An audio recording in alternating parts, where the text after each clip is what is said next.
Hello, welcome back to my channel. Before we step into today's story, make sure to hit that subscribe button and ring the notification bell, because what you're about to hear isn't just about a hairstyle. It's about image, power, tradition, and the subtle messages carried in every public appearance of the most watched family in the world. And today, as the summer light of Scotland shone down on the Balmoral estate, a single detail caught the world's attention. Kate Middleton, the Princess of Wales, was seen sporting a look that felt fresh, unexpected, and perhaps even symbolic.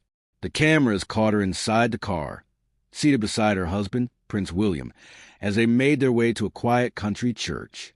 The car window framed her face, and that's when it became impossible to ignore. Her hair, catching the golden rays of the Aberdeenshire sun, looked brighter, lighter, and unmistakably blonder than before. It cascaded softly over her shoulders, shimmering in the light like spun silk, making royal watchers and tabloids alike buzz with speculation. Was this a deliberate change, a new chapter in her carefully curated royal image? Or was it something simpler, perhaps her brunette locks gently lightened by the long days outdoors this summer? We don't know for sure. But in the royal world, every detail is a message, and even a shade of hair can spark conversations about identity, tradition, and the shifting role of the monarchy itself. The setting was Balmoral, the Scottish estate woven into the very fabric of royal history. This is no ordinary countryside retreat.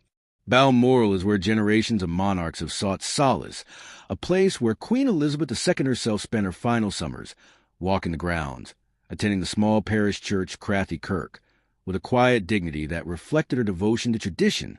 Balmoral is more than an estate. It is a symbol of continuity, a place where history and present meet in the stillness of Scottish air. And so, when William and Kate, now styled as the Duke and Duchess of Rothesay while in Scotland, were seen driving up to church, it was not just another Sunday outing. It was an image layered with meaning. The King and Queen, Charles and Camilla, followed in another car, two generations of monarchy traveling together, side by side. The echoes of history were almost tangible. But it was Kate, sitting in the passenger seat, whose new look captured the imagination. The blonde tones in her hair seemed to catch the light with every movement, sparking debates across social media and in the press. Was this simply a summer glow, the natural effect of sunlight on brunette strands? Or was the princess deliberately signaling change, subtle yet powerful, at a time when the monarchy itself stands at crossroads? You see, in royal storytelling, nothing is truly accidental. The wardrobe, the jewelry, the hairstyles, all are carefully considered, curated to reflect continuity or to hint at transformation. Think back to Diana, whose every dress carried layers of meaning, from bold rebellion to quiet statements of independence. Think of Elizabeth II, whose bright coats weren't just about fashion, but about visibility, ensuring she could be seen by the people even in vast crowds. Could be that Kate's lighter hair is not just a style choice, but a signal, a whisper of renewal within a family facing both challenges and opportunities in the years ahead. But there's something deeper here, too. Balmoral itself carries with it a sense of timelessness, a tradition untouched by the modern chaos that often surrounds the royal family.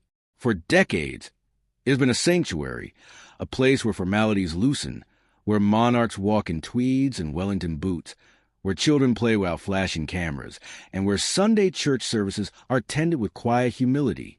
Yet even in this sanctuary, the public eye finds its way in, seizing upon the smallest details. The shimmer of a hairstyle, the expressions on royal faces, the cars they arrive in.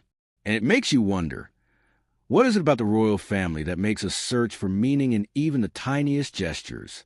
Why does a shift in shade of hair feel like a story, a revelation, something worth interpreting? Perhaps it is because the monarchy itself thrives on symbols. They rarely speak outright. Their silence is part of their power. But their appearances, their choices, their images, they tell us things without words. And so, when Kate arrives at Balmoral with her hair looking brighter than ever, the world cannot help but look closer, searching for a story beneath the surface. Consider, too, the timing. This is a summer of quiet, yet significant transitions for the House of Windsor. It is Charles and Camilla's first full summer at Balmoral as king and queen, carrying on the traditions of Elizabeth II, but also redefining them in subtle ways.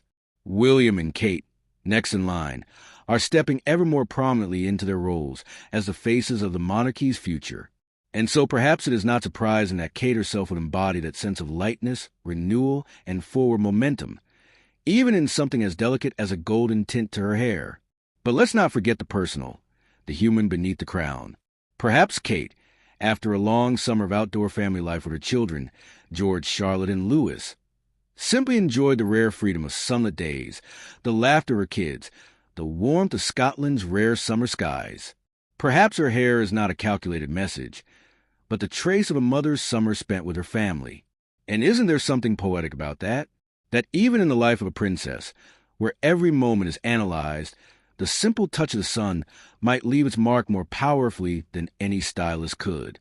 Still, the world will ask and continue to ask, is this Kate preparing us for something? Is this the evolution of her image as she edges closer to her role as future queen?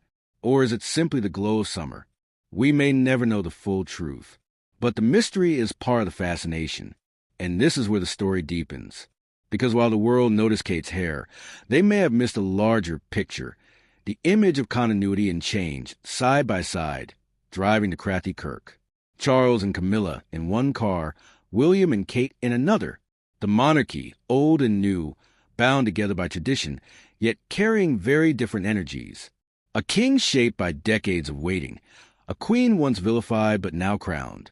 And behind them, a prince and princess whose popularity remains vital to the survival of the institution. And perhaps that's why even something as seemingly trivial as hair can capture headlines. Because it isn't really about hair at all. It's about what it represents. Change, youth modernity, light breaking through the shadows of tradition.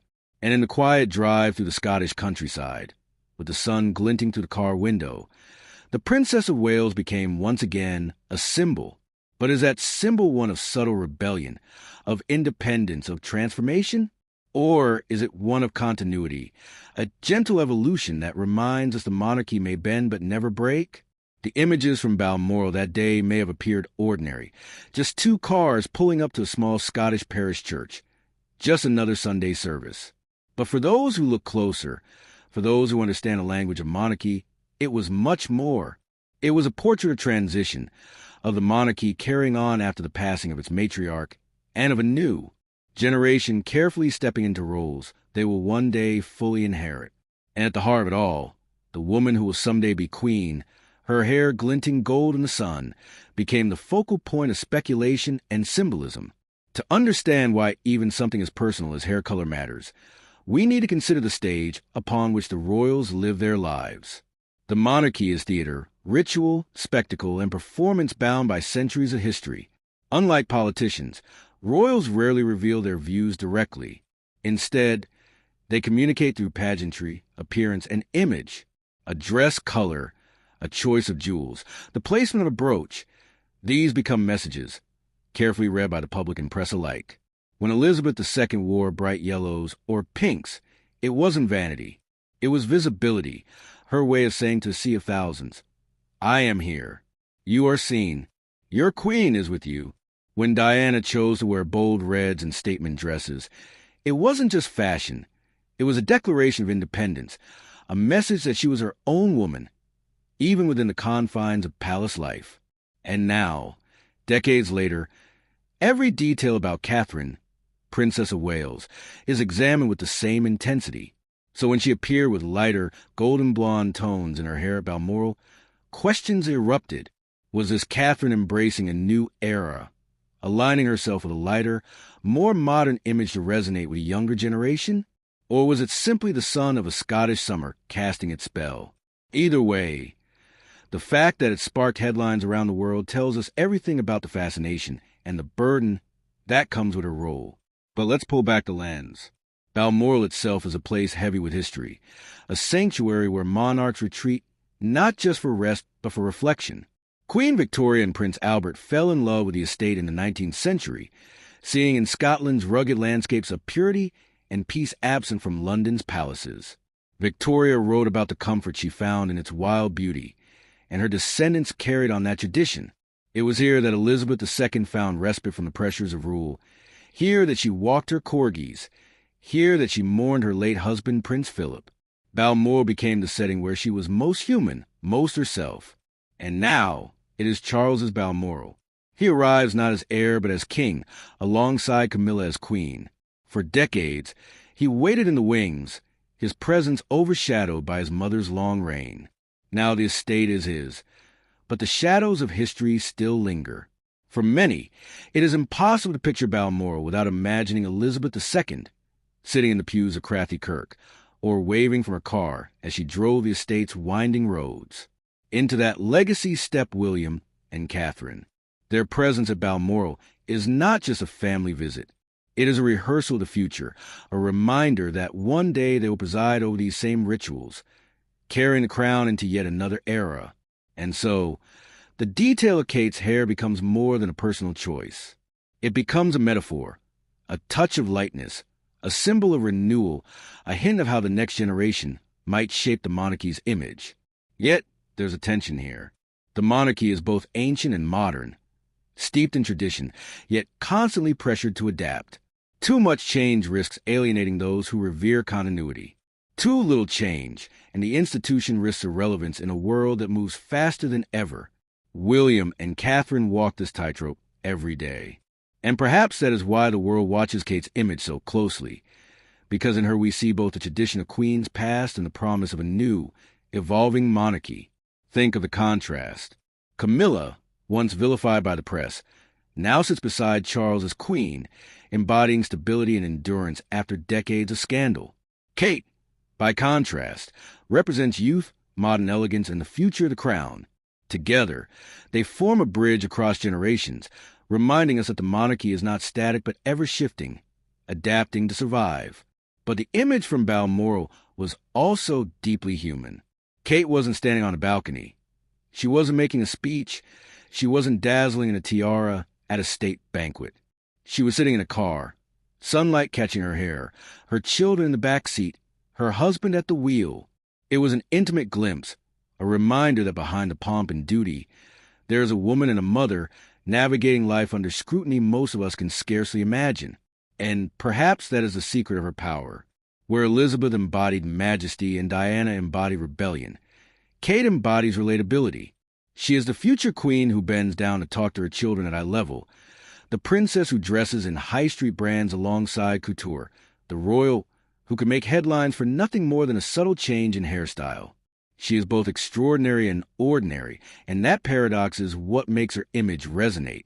But the fascination also reveals something about us, the watchers. Why do we read so deeply into hair color, into clothing, into images from the back seat of a car? Perhaps because the monarchy is a mirror, reflecting our own desires for continuity, stability, and symbols that anchor us in uncertain times. In an age when politics feels chaotic, when institutions falter, the crown remains. And so we cling to its symbols, even in the shade of hair. Yet one haunting question lingers. Does the monarchy control these symbols, or do the symbols control the monarchy? Did Kate choose to lighten her hair to send a message, or did the world simply decide that her image must carry meaning whether she intended it or not? Perhaps in the royal family, there is no such thing as an accident. As the cars pulled up to Crathie Kirk, as the royal family stepped into the same church where Elizabeth once prayed, the cameras clicked, the world speculated, and a simple Scottish Sunday became another chapter in the ongoing story of a 1,000-year institution. So the next time you see a headline about Kate's hair, her wardrobe, or her jewelry, ask yourself this: is it trivial, or is it the very essence of monarchy? Because in a world where royals rarely speak, their image is their language. And in the golden shimmer of Kate's hair that Sunday at Balmoral, the monarchy may have been speaking louder than ever. As we close, remember this: history often turns on moments that seem small at the time. A phrase, a gesture, a look, or perhaps a shade of hair in the Scottish sun. So what do you think? Was Kate's new look a simple summer glow, or a quiet message from the future queen? Leave your thoughts in the comments below, and don't forget to subscribe for more deep dives into the mysteries and symbols of the royal world.